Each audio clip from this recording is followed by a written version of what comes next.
I found the text at 11:47 p.m. on a Tuesday, the kind of Tuesday that feels like it's been dipped in concrete and left to dry. Daphne's phone buzzed against our nightstand while she showered, and like any good husband who trusts his wife completely, I glanced over. Meeting Trevor tomorrow. Don't stress about it. Trevor, her ex-boyfriend from college, the guy who sold used cars with the enthusiasm of a televangelist and the morals of a loan shark. Don't stress about it? That's like telling a man not to notice when his house is on fire. My name is Colton Reyes, and I coordinate logistics for a mid-sized shipping company in what used to be a thriving industrial town before the factories packed up and moved to Mexico. I'm 38, built like I still remember my amateur boxing days, and married to a woman who apparently thinks I'm stupid enough to believe her bullshit. The shower water stopped running. I set her phone back exactly where it was, face down like always these days, and pretended to read my book about World War II submarines. Fascinating stuff, really. Men trapped underwater, slowly running out of air, wondering if the enemy above knows exactly where they are. Daphne emerged in a cloud of vanilla-scented steam, her dark hair wrapped in a towel, moving with the practiced efficiency of someone who's been keeping secrets. She'd always been beautiful in that sharp, corporate way, high cheekbones, green eyes that could cut glass, and a smile she deployed like a weapon when she needed something. "Good day at work?" I asked, not looking up from my book. "The usual.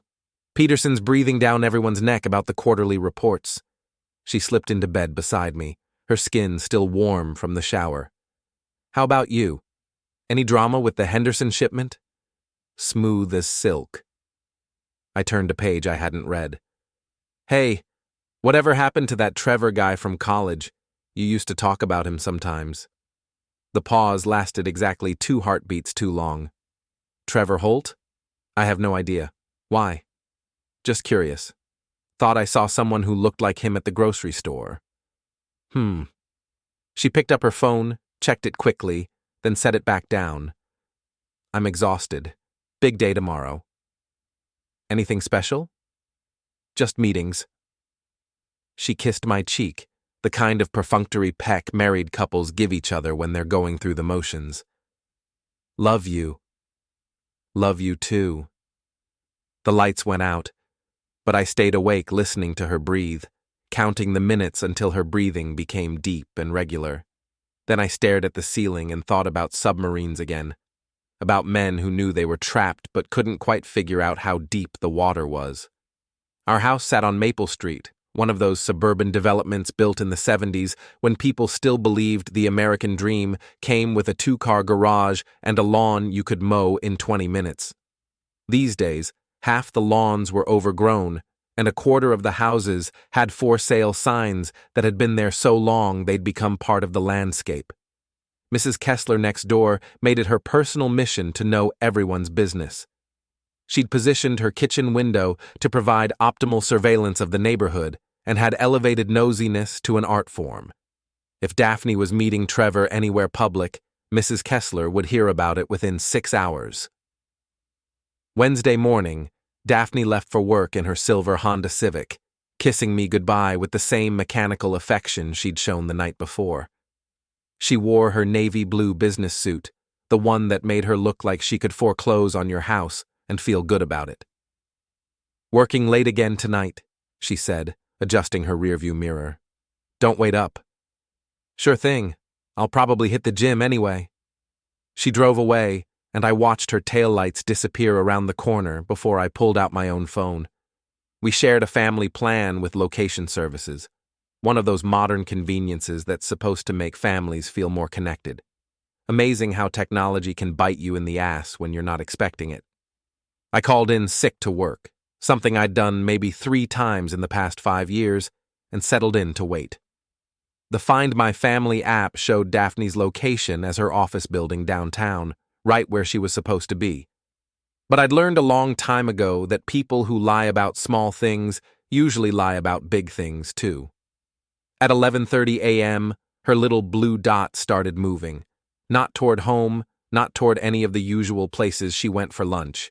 Instead, she headed across town to a part of the city I recognized, the area around Riverside Park, where she and Trevor used to go when they were dating. She'd told me about it during one of those early relationship conversations when couples share their romantic histories like they're trading baseball cards. I drove my pickup truck to within 2 blocks of the park and walked the rest of the way. The October air had that crisp bite that promised winter was coming whether you were ready or not. The trees were showing off their fall colors like they were trying to distract everyone from the fact that everything was fading.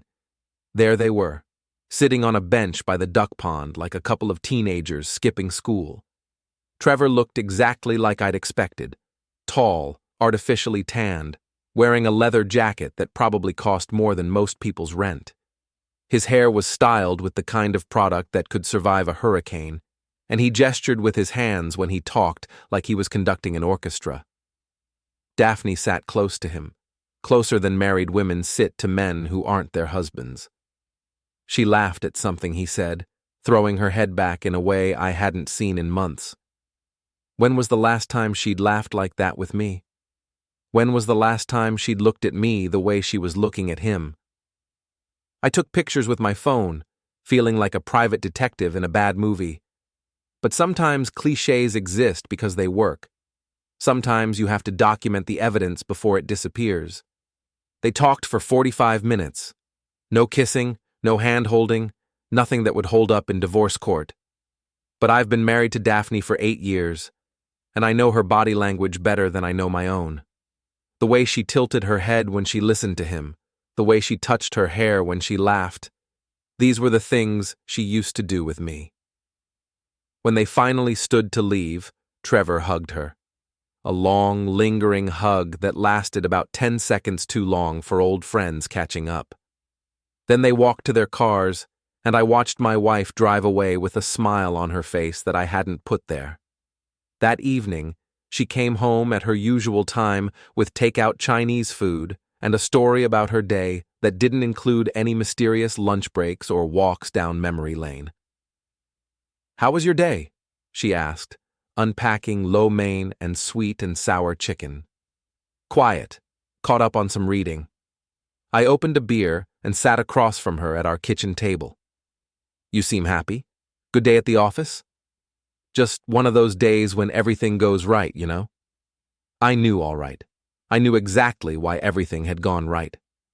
After dinner, while she watched her crime shows on TV, I sat in my home office and did some research. Trevor Holt owned a used car dealership called Premier Auto Sales on the south side of town. His website featured him standing next to a red Corvette, arms crossed, grinning like he'd just sold ice to an Eskimo. The testimonials called him honest and trustworthy, which in the used car business is like calling a shark vegetarian. More importantly, Trevor was married. His Facebook page, which he'd left public like an idiot, showed pictures of him with a blonde woman named Elena. She was pretty in a sharp, no-nonsense way, and from her own social media posts, she worked as a nurse at the county hospital. They'd been married for 6 years and had no children. Elena Holt had no idea her husband was taking strolls down memory lane with married women, but I had a feeling she was about to find out. I printed out the photos from the park and slipped them into a manila envelope along with a note. "Thought you should know what your husband does during his lunch breaks. A concerned citizen." The next morning I drove to the hospital and left the envelope at the nurse's station, addressed to Elena Holt. The receptionist, a tired-looking woman with kind eyes, promised to make sure Elena got it. Then I went home and waited for the fireworks to begin. Elena Holt called me 3 days later. I'd included my phone number in the envelope, figuring that if I was going to blow up someone's marriage, I might as well be available for questions. "Is this Colton Reyes?"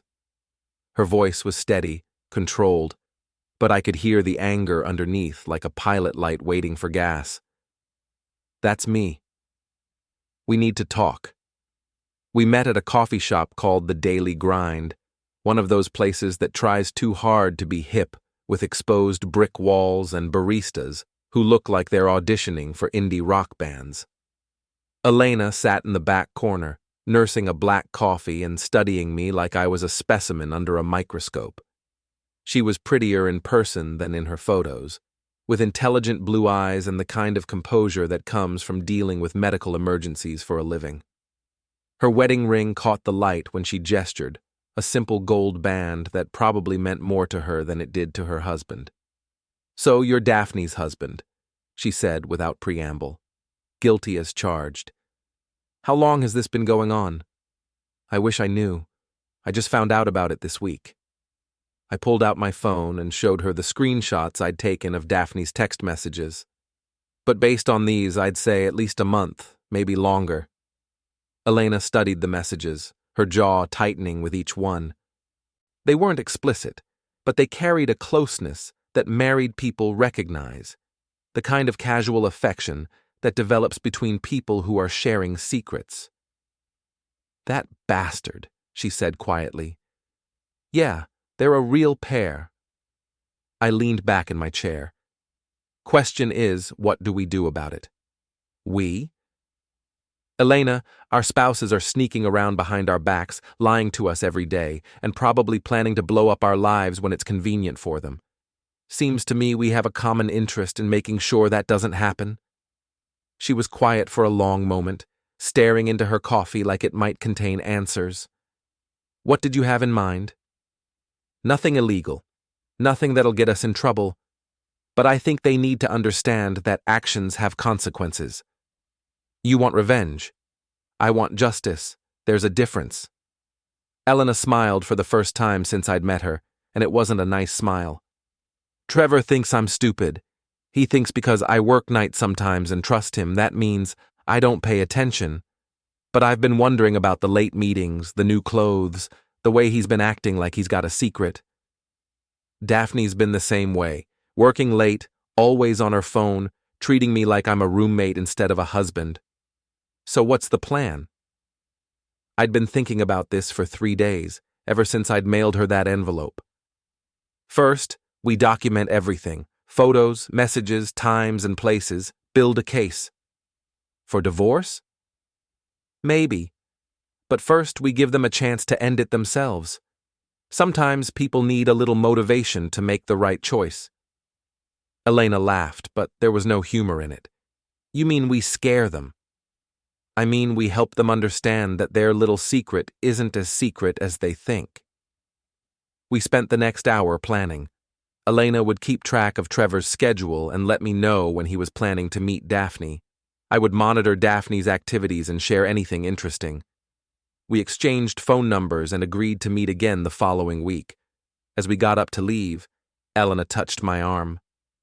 "Colton, I want you to know, this isn't just about revenge for me. I loved that man. I still do, in a way, but I won't be made a fool of." "I understand. Do you? Because once we start this, there's no going back. Their little affair is going to end one way or another, and it's probably going to get messy." I thought about Daphne laughing with Trevor by the duck pond, about the way she'd been treating me like furniture in my own house, about the 8 years I'd invested in a marriage that apparently meant less to her than a nostalgic lunch date. I'm counting on it. That evening, Daphne came home from another late meeting at 9:30 p.m. She kissed my cheek and went straight to the shower, humming a song I didn't recognize. While she was washing off whatever guilt she might have been carrying, I checked our bank account. She'd been making cash withdrawals, small amounts, $20 or $40 at a time, but more frequently than usual. Cash doesn't leave a paper trail, which makes it perfect for buying lunch for your ex-boyfriend or whatever other romantic gestures she'd been making. I started my own documentation file that night, noting dates, times, and amounts. If this thing went to divorce court, I wanted to be ready. The next few days fell into a pattern. Daphne would go to work, I'd monitor her location through our family app, and Elena would text me updates about Trevor's movements. It became clear pretty quickly that they were meeting regularly, sometimes for lunch, sometimes after work, always in places where they were unlikely to run into people they knew. On Friday, Elena sent me a message that made my pressure spike. "Trevor's taking a half day. Says he's going to look at a car for the lot, but he's dressed like he's going to a job interview, cologne and everything. I called in sick again and followed Daphne when she left work early, claiming she had a doctor's appointment. Instead of driving to any medical facility, she went to the Riverside Inn, a budget motel on the outskirts of town that rented rooms by the hour to people who couldn't afford to get caught at the Marriott. Trevor's silver BMW was already in the parking lot. I sat in my truck across the street for 2 hours, taking pictures of their cars and the motel room door they'd disappeared behind. When they finally emerged, Daphne's hair was different, and Trevor was grinning like he'd won the lottery. That night, Daphne came home and told me about her doctor's appointment, describing a fictional conversation with a physician about her fictional symptoms. She looked me right in the eye while she lied, and I realized that my wife wasn't just cheating on me, she was good at it. I called Elena after Daphne went to sleep. "How long do you want to let this go on?" I asked. "I've been thinking about that." Elena's voice was tight with controlled anger. "Trevor's got a big ego. He thinks he's smarter than everyone else, thinks he can juggle 2 women without either of us catching on. Daphne's the same way. She's been lying to me for weeks, maybe months, and she's so confident that I don't suspect anything. Maybe it's time to let them know how wrong they are." "What did you have in mind?" "Trevor's dealership is having a customer appreciation barbecue this Saturday. Big public event, lots of people from town. He invited me weeks ago, been talking about how important it is for his business." I could see where this was going, and I liked it. "You think Daphne will be there?" "I think if we let Trevor know we're on to him, he'll panic and call her. And if she panics, she might do something stupid." "Like show up to a public event where she doesn't belong?" "Exactly." We spent the next hour working out the details. Elena would confront Trevor at the barbecue, loudly enough for people to hear, but not so dramatically that it looked staged. I would be there with a camera, ready to document whatever happened next. It wasn't a perfect plan, but it had the advantage of being simple. The best traps usually are. Saturday morning, I told Daphne I was going to spend the day working on my truck. She said she was going shopping with her sister, a lie I didn't bother to challenge. Instead, I drove to Premier Auto Sales and found a parking spot with a good view of the festivities. Trevor had gone all out. There were balloons, a banner, a DJ playing classic rock, and enough free food to feed half the town. He worked the crowd like a politician, shaking hands and slapping backs, playing the role of successful businessman and devoted husband. Elena arrived at 2 p.m. wearing a sundress and a smile that could have cut diamonds. She walked straight up to Trevor, who was in the middle of telling a story to a group of potential customers, and tapped him on the shoulder. "Hi, honey," she said, loud enough to be heard over the music. "We need to talk." Trevor's face went through several interesting color changes. "Elena, I didn't expect you to make it." "Oh, I wouldn't miss this for the world, especially since I have some questions about your new business practices." The potential customers sensed drama and started drifting away. Trevor took Elena's arm and tried to steer her toward a quieter corner of the lot, but she planted her feet. "Did you know," Elena said, raising her voice so everyone could hear, "that my husband has been taking very long lunch breaks lately? Meeting with old friends to discuss business opportunities?" "Elena, please." "Business opportunities with married women. Very hands-on business, apparently." Trevor's face had gone from red to pale. He kept glancing around the crowd, probably looking for escape routes. "Can we please discuss this at home?" "Why? Are you embarrassed? Afraid people might find out what kind of man you really are?" That's when Daphne's Honda pulled into the parking lot. I watched her through my telephoto lens as she got out of her car, saw the crowd, saw Elena confronting Trevor, and realized she'd walked into a trap. For a moment, she stood frozen by her car door like a deer in headlights. Then she did exactly what I'd hoped she would do. She got back in her car and drove away as fast as she could without actually burning rubber. But I'd gotten the pictures. Daphne's car in the parking lot, her face clearly visible through the windshield, the timestamp showing she'd been there during Elena's very public confrontation with Trevor about his affair. Elena was just getting started. 6 years of marriage, she announced to the crowd, which had grown as word spread that something interesting was happening. 6 years of thinking I married an honest man. Turns out I married a cheating piece of garbage who thinks he's smarter than his wife. Trevor finally found his voice. Elena, you're making a scene. You're damn right I'm making a scene. This is your customer appreciation barbecue, isn't it?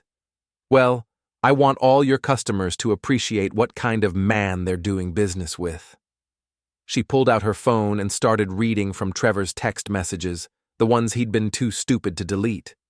Nothing explicit, but personal enough to show he was emotionally attached to someone outside his marriage. The crowd was eating it up. Nothing brings a community together like watching someone else's marriage implode in public.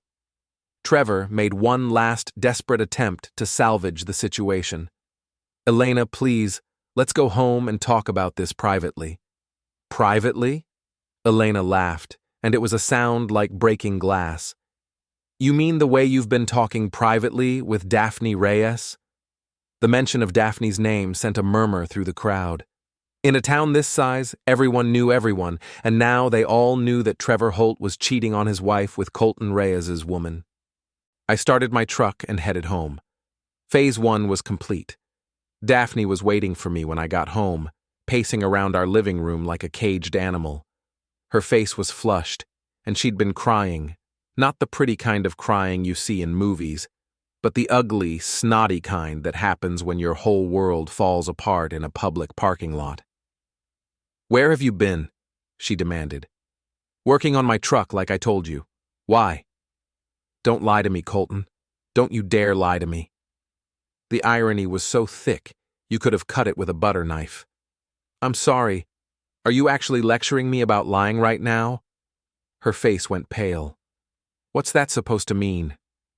It means I know about Trevor. The words hung in the air between us like smoke from a house fire. Daphne's mouth opened and closed a few times, but no sound came out. Finally, she sank onto the couch like someone had cut her strings. How long have you known? Long enough. I sat down across from her, maintaining the distance that had been growing between us for months. The question is, how long has it been going on?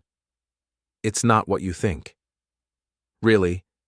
Because what I think is that my wife has been sneaking around with her ex-boyfriend, lying to me about where she goes and who she sees, and generally treating our marriage like it's some kind of inconvenient obstacle to her happiness.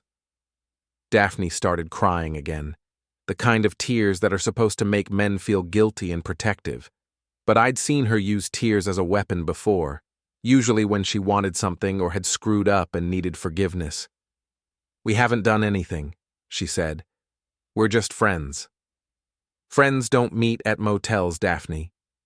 Her face went white. You followed me. I didn't have to follow you very far. You weren't exactly being subtle. You have no right. I have every right. I'm your husband, or at least I was, until you decided that Trevor was more interesting. She was quiet for a long moment, wiping her nose with a tissue and trying to compose herself. When she finally looked at me, there was something different in her eyes. Not guilt or shame, but calculation. What do you want? She asked. I want you to end it. And if I do? Then maybe we can figure out how to fix this marriage. And if I don't? I leaned forward, making sure she could see that I was serious. Then you can explain to a divorce judge why you were spending our money on motel rooms with your ex-boyfriend. Daphne flinched like I'd slapped her. You wouldn't. Try me. We stared at each other across the coffee table. Two people who'd once promised to love each other forever, now negotiating the terms of emotional warfare. It was like watching a marriage end in real time. I need time to think, she said finally. You've got 24 hours. That's not enough time. It's more time than you gave me before you started screwing around. She stood up. smoothing her clothes with shaking hands. I'm going to stay at my sister's tonight. Good. Maybe the change of scenery will help you remember what's important. After she left, I poured myself a beer and sat on the back porch, looking out at the yard I'd spent 8 years maintaining. The grass needed cutting, the fence needed painting, and the whole place had the tired look of something that had been neglected for too long. My phone buzzed with a text from Elena. How did it go? About like you'd expect. She's thinking it over. Trevor came home an hour ago, hasn't said a word to me, just locked himself in his office with a bottle of whiskey. Think they'll call it off? I think they're both too proud and too stupid to back down quietly. This is going to get worse before it gets better. She was right, of course. People like Daphne and Trevor don't just admit they're wrong and apologize. They double down, they blame everyone else, and they fight dirty when they're cornered. I was counting on it. The next morning, Daphne came home to get clothes for work. She moved through the house like a ghost, not making eye contact, gathering her things with the efficiency of someone who'd already mentally moved out. Have you made a decision? I asked. I'm not ending my friendship with Trevor. Your friendship. That's right. The kind of friendship that involves motel rooms and lying to your husband. Her jaw tightened. I told you we haven't done anything inappropriate. Daphne, I have pictures of you coming out of that motel room. Your hair was messed up, your clothes were wrinkled, and you both looked like you'd just finished doing something that wasn't playing checkers. You're disgusting. I'm observant. There's a difference. She grabbed her purse and headed for the door. I'll be back for the rest of my things this weekend. So that's it? 8 years of marriage, and you're walking away for a used car salesman with a spray tan? I'm walking away from a man who spies on his wife and threatens her with divorce lawyers. I'm not threatening you, Daphne. I'm promising you. The door slammed behind her, and I was alone in the house we'd bought together when we still believed in forever. I called my lawyer that afternoon. Jack Morrison had handled my business contracts for years, and he knew enough about divorce law to point me in the right direction.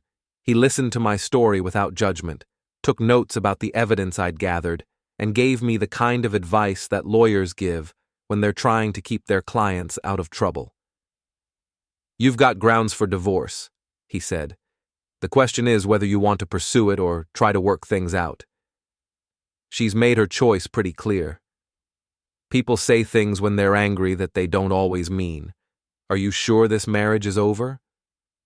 I thought about Daphne laughing with Trevor by the duck pond, about the way she'd looked at him like he was the most interesting man in the world, about the lies she'd been telling me for months. Yeah, I'm sure. Then let's talk about strategy. We spent an hour discussing assets, custody arrangements for our 10-year-old son, Marcus, and the various ways that divorce proceedings could go wrong. Jack was thorough, professional, and expensive, but he was also honest about my chances. The good news is that you've documented the affair thoroughly. The bad news is that this is a no-fault divorce state, so her cheating won't affect the financial settlement as much as you might hope. What about custody? That's where the affair could matter. Judges don't like parents who put their romantic lives ahead of their children's stability. If you can show that her relationship with Trevor has been disruptive to Marcus, that could work in your favor. I hadn't told Marcus what was happening yet. He was staying with Daphne's sister while we worked through some problems, which was the kind of euphemism adults use when they don't want to explain that mommy and daddy hate each other now. That evening, Elena called with an update on Trevor's state of mind. He's panicking, she said. Spent all day calling in favors, trying to control the damage from yesterday's scene. Apparently, half the town is talking about it. Good. Maybe now he understands that actions have consequences. He's also been texting Daphne constantly. I saw his phone when he was in the shower. They're planning to meet tonight. Where? Some bar called the Crowbar, you know it? I knew it. The Crowbar was a working-class dive on the south side of town, the kind of place where people went to drink away their problems and mind their own business. It was also the kind of place where a logistics coordinator who used to box might run into his cheating wife and her boyfriend purely by coincidence. Elena, how do you feel about making another public scene? What did you have in mind? I explained my idea. It was simple, elegant, and guaranteed to make Trevor and Daphne's evening more interesting than they'd planned. That's evil, Elena said when I finished. Thank you. I'm in. The Crowbar hadn't changed much since I'd last been there 5 years ago. The same neon beer signs, the same cracked leather booths, the same smell of cigarettes and disappointment that clung to the walls like old paint. The clientele was exactly what you'd expect: blue-collar workers, retirees on fixed incomes, and people who'd given up pretending their lives had turned out the way they'd planned. I took a seat at the bar, with a clear view of the entrance, and ordered a beer from Mickey, the bartender who'd been working there since the Clinton administration. Mickey had the kind of face that had seen everything and been surprised by nothing, which made him perfect for his job. Haven't seen you in a while, Colton, he said, sliding a bottle of Budweiser across the scarred wooden bar. Been keeping busy. How's married life treating you? About like you'd expect. Mickey nodded like that explained everything, which it probably did. Daphne and Trevor walked in at 8:30, holding hands like teenagers and looking around nervously to make sure they didn't recognize anyone. They chose a booth in the back corner, as far from the bar as possible, and ordered drinks with the kind of personal body language that made it clear they weren't discussing business. I waited 15 minutes, then sent Elena a text. They're here. She arrived 10 minutes later, dressed in jeans and a sweater, looking like any other woman meeting friends for drinks. She walked straight to their booth without hesitation, and I heard her voice carry across the room. Well, well, if it isn't my husband and his business partner. Trevor's face went through the same color changes I'd seen at the barbecue, while Daphne looked like she wanted to crawl under the table. The other patrons started paying attention, sensing drama. Elena, Trevor said, standing up quickly. What are you doing here? Having a drink, same as you. She slid into the booth next to Daphne, who pressed herself against the wall like she was trying to disappear. Mind if I join you? I'd love to hear more about this business opportunity you've been discussing. This is a private conversation, Daphne said, finding her voice. Is it? Because from where I'm sitting, it looks like two married people having an affair. The word affair cut through the bar's ambient noise like a fire alarm. Conversations stopped, heads turned, and suddenly everyone was watching the show. Trevor tried to salvage the situation. Elena, you're embarrassing yourself. I'm embarrassing myself? Elena laughed, and it was the same bitter sound I'd heard at the barbecue. Trevor, you're in a bar with another man's wife, holding her hand and whispering sweet nothings, and you think I'm the one who should be embarrassed? That's when I decided to make my entrance. I walked over to their booth slowly, carrying my beer, giving everyone time to recognize me and understand what was happening. The bar had gone completely quiet except for the jukebox, which was playing some sad country song about broken hearts and broken promises. Evening, folks, I said, stopping next to their table. Mind if I join the party? Daphne's face had gone completely white. Colton, what are you doing here? Same thing you are, apparently, having a drink with old friends. Trevor stood up, and I could see him trying to decide whether to fight or run. He was taller than me, but he had the soft look of a man who'd been living easy for too long. I had 40 pounds of muscle on him, and the kind of scars you get from actually using your fists instead of just talking about it. Look, Colton, this isn't what it looks like, he said. Really? Because what it looks like is my wife having a romantic evening with a married man while both of their spouses are sitting right here watching it happen. We're just friends, Daphne said, but her voice was shaking. Friends, I repeated. Is that what we're calling it? Elena pulled out her phone and started taking pictures. Smile, everyone. I want to remember this moment. That's when Trevor made his mistake. He reached for Elena's phone, trying to stop her from documenting the scene, and his hand brushed against mine. I've been in enough fights to know when someone's about to throw a punch. Trevor had the look of a desperate man who'd been backed into a corner, and desperate men do stupid things. When he swung at me, it was clumsy and telegraphed, the kind of punch that works in movies but gets you hurt in real life. I stepped aside, let his momentum carry him past me, and helped him along with a gentle push that sent him stumbling into an empty table. He went down hard, knocking over chairs and spilling drinks, and the whole bar erupted in cheers and laughter. "Stay down," I advised him. "You're embarrassing yourself." Trevor struggled to his feet, his face red with humiliation and anger. "You snake. Now, there are ladies present." He came at me again, this time with more determination but no more skill. I caught his wrist, twisted his arm behind his back, and walked him toward the door like a bouncer removing an unruly customer. "The thing about fighting, Trevor," I said as we reached the exit, "is that it's not about being tough. It's about being smart. And you, my friend, are not very smart." I released him outside and he stumbled into the parking lot, his expensive leather jacket torn and his pride in tatters. Through the window, I could see Daphne sitting in the booth with Elena, both of them staring at me like they'd never seen me before. When I walked back inside, the entire bar broke into applause. "Drinks are on the house for the rest of the night," Mickey announced. "Best entertainment we've had in years." I finished my beer, nodded to Elena, and walked out into the cool October air. Behind me, I could hear Daphne calling my name, but I didn't turn around. Some conversations are better left for tomorrow.